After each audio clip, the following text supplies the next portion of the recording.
একই এলাকায় ধরা পড়ল দুই পৃথক চিত্র। একদিকে যেমন জলের অপচয় হচ্ছে অনবরত, তেমনি অন্যদিকে জলকষ্টে ভুগছেন এলাকার সাধারণ মানুষ। কোথাও ১.৫ বছর থেকে পানীয় জল পরিষেবা একদম বন্ধ, আবার কোথাও টানা ৬ মাস থেকে অঝরে সবসময় পড়ছে পানীয় জল। এই জলে এতটাই আয়রন প্রকোপ যে কেউ ছুঁয়েও দেখছে না। এক কথায় তীব্র গরমে তেষ্টা মেটাতে হচ্ছে আয়রনযুক্ত টিউবওয়েলের জল দিয়েই। এই ছবি ধরা পড়ল তুফানগঞ্জ ১ নম্বর ব্লকের ধলপল ২ নম্বর গ্রাম পঞ্চায়েতের পূর্ব গুড়িয়ারপাড় এলাকায়। এই এলাকায় পিএইচির পাইপলাইন বসালেও পানীয় জল পরিষেবা এখনো পর্যন্ত চালু করা হয়নি। কবে হবে তাও কারো জানা নেই। এই এলাকায় প্রায় ৪,০০০-এর মতো বাসিন্দা রয়েছে। এখানে ২ বছর আগে ৪,৯৮,০০০ টাকায় সৌর বিদ্যুৎ চালিত পাম্প বসানো হয়। শুরুতে ৬ মাস জল চালু থাকলেও ১.৫ বছর থেকে পুরোপুরি তা বন্ধ রয়েছে। কিছুটা দূরেই মাস ৬ আগে ৪,৪১,০০০ টাকায় সৌর বিদ্যুৎ চালিত পাম্প বসানো হয়। শুরু থেকে এই জলে এতটাই আয়রন বের হচ্ছে যে কেউ আর ওই জলের ধারে কাছেও যায় না। শুরু থেকেই অঝরে জল পড়েই চলেছে, কিন্তু দেখার কেউ নেই।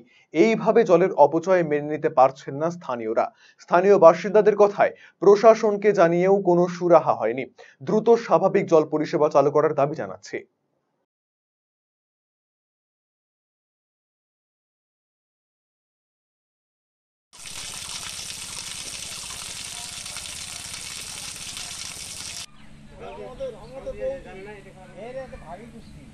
আমাদের বউ ৬ মাস চলছে।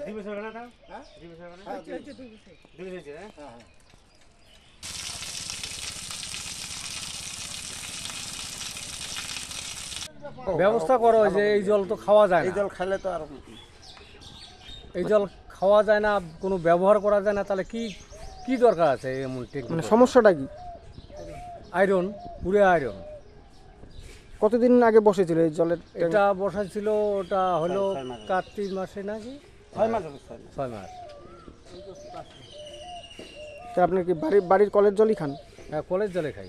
মানে এই জল খাওয়া যাচ্ছে না? খাওয়া যায় না, ব্যবহারে করা যায় না, হাত পায়ে ধরে লাল হয়ে যায়। অনবরত জল এই যে অপচয় হচ্ছে, নষ্ট হচ্ছে জল। নষ্ট হচ্ছে। জানিয়েছিলেন বিষয়টা নিয়ে? জানিয়েছিলাম। কি বলছে ওরা এখন কি করবো আমরা? মানে ঠিক করে দিবে না বলছে কি কিছু? ওরা কিছুই বলে নাই। অঞ্চলে জানিয়েছিলেন? অঞ্চলে না, অঞ্চলের লোকই না এখানকারে। আমাদের এটা মোটামুটি ১.৫ বছর থেকে মানে খারাপ হয়ে আছে। কতদিন আগে চালু হয়েছিল? মোটামুটি ওই তো ৬ মাস চালু ছিল। তারপরে এটা টোটালে ২ বছর হলো। তা ২ বছরের মধ্যে ৬ মাস চলছে, তারপরে ১.৫ মাস মানে ১.৫ বছর থেকে এমনি পড়ে আছে। আমি আবার অনেক লোককে রিপোর্ট করছি, অঞ্চলেও বলছি, কিন্তু কেউ কোনো দিন আসে নাই, কেউ কোনো দিন মানে সুরাহা করার জন্য আসে নাই। মানে আপনারা তাহলে এখন পানীয় জল কোথা থেকে খান? আমরা এখন টিউবওয়েলেরই খাইতেছি, উপায় নাই। আয়রনযুক্ত জল? হ্যাঁ, ওই আয়রনযুক্ত জলে খাওয়া হইতেছে। মানে বারবার অভিযোগ জানিয়ে কোনো কাজ হয় না? কাজ হয়। আমরা চাচ্ছি যে এইটা যাতে ঠিক হয়। আমি তার জন্য কন্ট্রাক্টরের বাড়িও ২-৩ দিন গেছি, কিন্তু যাওয়ার পরে ও বলছে যে অঞ্চলের সঙ্গে কথা বলবো, তারপরে যদি হয় তাহলে করা যাবে। তারপরে আমি অঞ্চল সভাপতি ওর সঙ্গেও কথা বলছি। উনি বলছে যে অঞ্চলে এখন তো কোনো পয়সা কড়ি নাই, তা যাই হোক পয়সা কড়ি হইলে আমি তারপরে এটা ঠিক করে দেবো। তা ওই যে আইজ অবধি ঠিক করে দেয়।